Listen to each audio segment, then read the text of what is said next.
Hello everyone, and in this video we will discuss all about IPOs. So what is an IPO? It is an initial public offering, as the name suggests, which is its full form.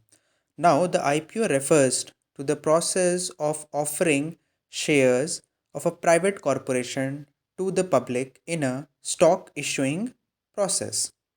Now, the IPO allows a company to raise capital from public investors.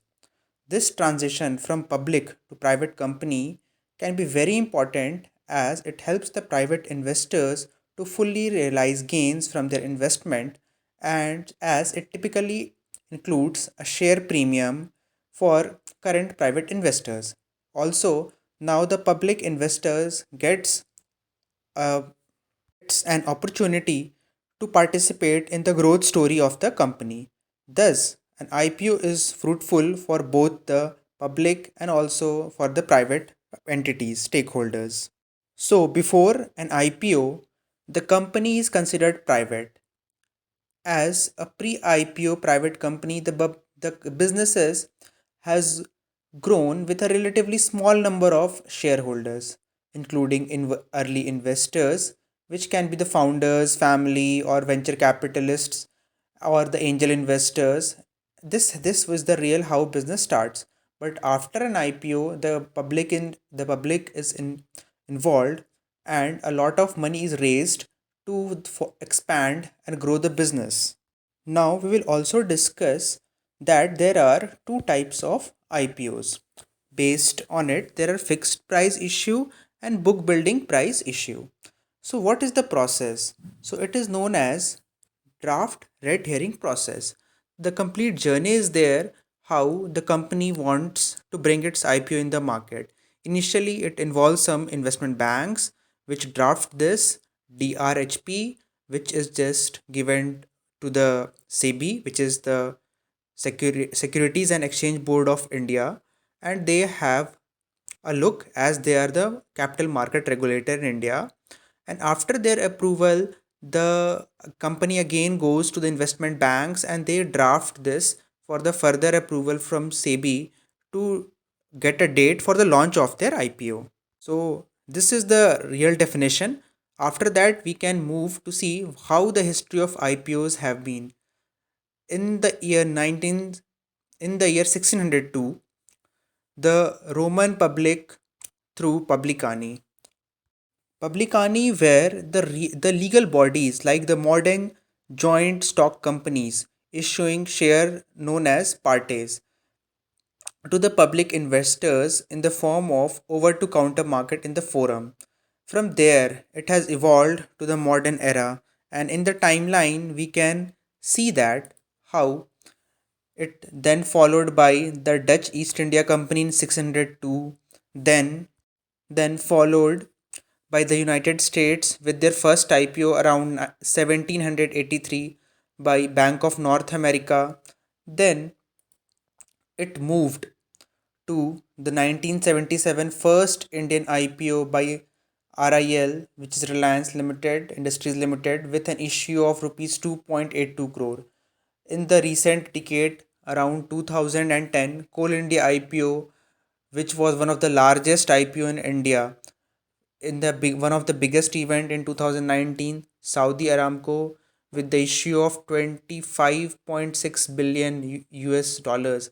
It was a largest IPO worldwide.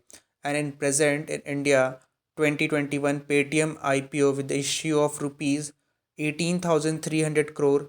It is one of the biggest IPOs in the recent decades.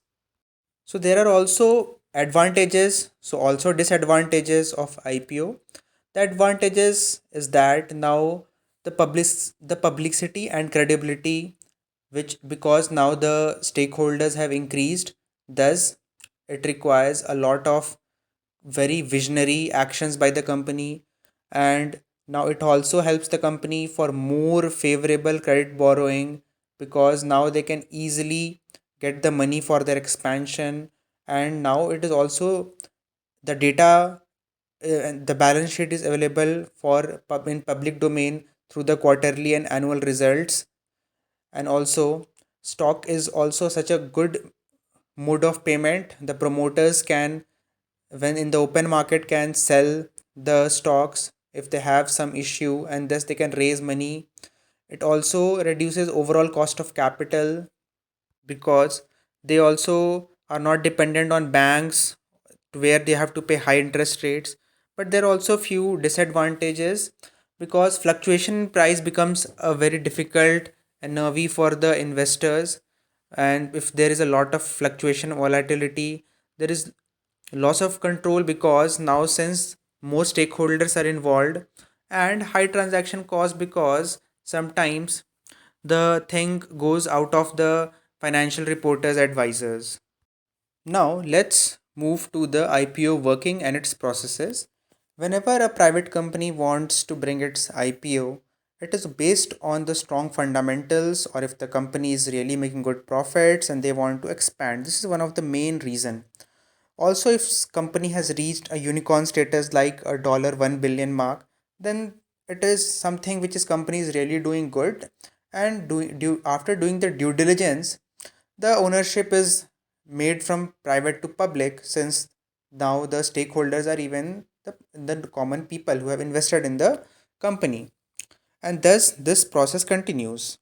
And there are various steps involved like negotiation with underwriters, selecting underwriters, team building for IPO, now SEC registration, their due diligence, pre-marketing, IPO prospectus launch, shares allocation, post IPO provisions, and so on.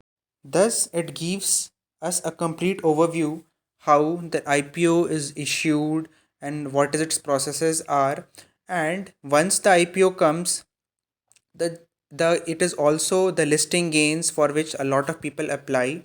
And a good IPO purchase, if you're not even getting the IPO, few people are bid for IPOs, but if you don't get IPO once it is listed, you can just purchase from the stock exchanges, which is NSE, BSE, where it is listed. And thus in long time, if you think even you have not got IPO, if you think that the company is going to perform really well, you can purchase the stock. In the long run, it generates revenue for the company itself and also for all its stakeholders. So I hope you liked the video. So please do like, share, and subscribe, and stay tuned to the channel, and we will be uploading more knowledgeable videos. Thank you everyone. Thank you. Thanks for watching the video. Bye bye.